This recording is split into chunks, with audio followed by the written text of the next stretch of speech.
नमस्कार, आप देख रहे हैं आई इंडिया और मैं हूं उदय चौहान। उत्तर प्रदेश में विधानसभा चुनाव को भले भी 3-4 महीने का वक्त है, लेकिन देश के सबसे बड़े सूबे की सत्ता पर काबिज होने को सियासी दलों ने चुनावी बिसात पर अपने अपने मोहरे फिट करने शुरू कर दिए हैं। भाजपा हिंदुत्व के मुद्दे को लेकर 2022 का विधानसभा चुनाव लड़ेगी। इसके संकेत तो दिग्गज नेताओं के बयानों से मिलने लगे थे। अब डिप्टी सीएम ने जो नारा दिया है उसने भाजपा के मिशन 2022 में हिंदुत्व कार्ड खेलने की लगभग पुष्टि कर दी है। दरअसल डिप्टी सीएम केशव प्रसाद मौर्य ने आज ट्वीट कर कहा कि अयोध्या और काशी भव्य निर्माण मंदिर जारी है, अब मथुरा की तैयारी है। यह ट्वीट करने से कुछ घंटे पहले डिप्टी सीएम ने एक टीवी चैनल से बात करते हुए भी कहा कि अयोध्या हुई हमारी, अब काशी मथुरा की बारी है। अब डिप्टी सीएम केशव प्रसाद मौर्य के मथुरा की तैयारी है वाले इस ट्वीट से साफ जाहिर हो रहा है कि बीजेपी एक बार फिर अयोध्या काशी मथुरा के एजेंडे के सहारे चुनावी रण में अपनी नैया पार लगाना चाहती है। वहीं सोशल मीडिया पर किए गए इस पोस्ट के बाद सियासी गलियारों में चर्चाओं का दौर भी शुरू हो गया है। ये चर्चाएं होना लाजमी भी है। आपको याद होगा, बीते 3 नवंबर को दीपावली की पूर्व संध्या पर आयोजित भव्य दीपोत्सव कार्यक्रम के दौरान उत्तर प्रदेश के मुख्यमंत्री योगी आदित्यनाथ ने अयोध्या में एक बयान दिया था।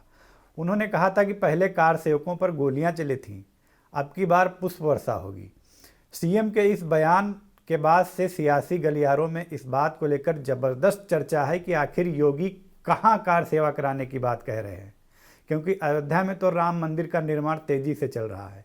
मुख्यमंत्री योगी आदित्यनाथ और उप मुख्यमंत्री केशव प्रसाद मौर्य के पूरे बयान से मिले इशारों से यह साफ हो गया है कि राम की नगरी अयोध्या के बाद इस बार कृष्ण की नगरी मथुरा के मुद्दे पर भाजपा ने चुनाव लड़ने की तैयारी कर ली है। अब जरा यह भी समझ लीजिए कि मथुरा में विवाद क्या है।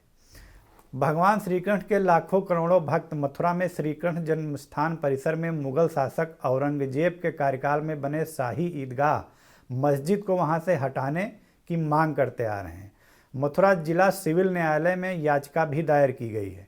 श्री कृष्ण विराजमान की याचिका में 13.37 एकड़ जमीन पर मालिकाना हक की मांग की गई है।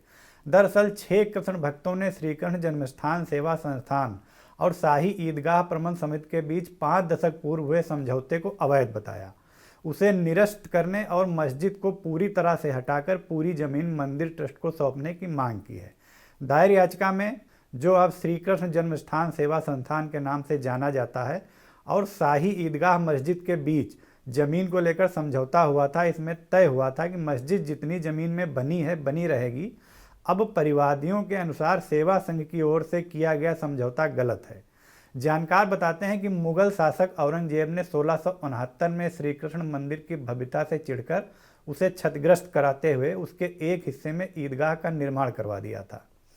डिप्टी सीएम के इस बयान पर शिया धर्मगुरु और चांद कमेटी के अध्यक्ष मौलाना सैफ अब्बास ने पलटवार किया है। उन्होंने कहा कि चुनाव आ गए हैं, इसलिए प्रदेश की जनता को धार्मिक आधार पर भड़काने की कोशिश होगी। शिया धर्मगुरु ने कहा कि जनता सब समझती है इस बार का चुनाव किन मुद्दों पर होगा। अपने बयान में शिया धर्मगुरु ने यह भी साफ किया। सुनिए उनका क्या कहना है। बिस्मिल्लाहिर्रहमानिर्रहीम।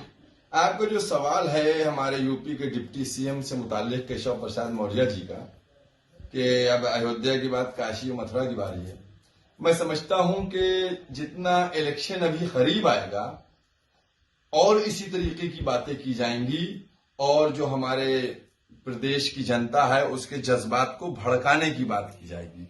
लेकिन मैं ये समझता हूं कि अब देश की जनता और प्रदेश की जनता समझ चुकी है, क्योंकि जितना वो इस कोरोना काल में पीड़ित है, वो जितना इस वक्त महंगाई से पीड़ित है, मैं समझता हूं कि अब धर्म की राजनीति नहीं चलेगी। और ये जिस तरीके से उन्होंने बहुत से जुमले कहे, उसी तरीके से जनता इसको भी एक जुमला समझ के इग्नोर कर देगी, नजरअंदाज कर देगी। और अब जो इलेक्शन 2022 का होना है वो सिर्फ रोजगार के ऊपर होना है, स्वास्थ्य के ऊपर होना है, शिक्षा के ऊपर होना है, महंगाई कम कौन करेगा इस पे होना है, किसानों के मामलात को कौन हल करेगा उसके ऊपर।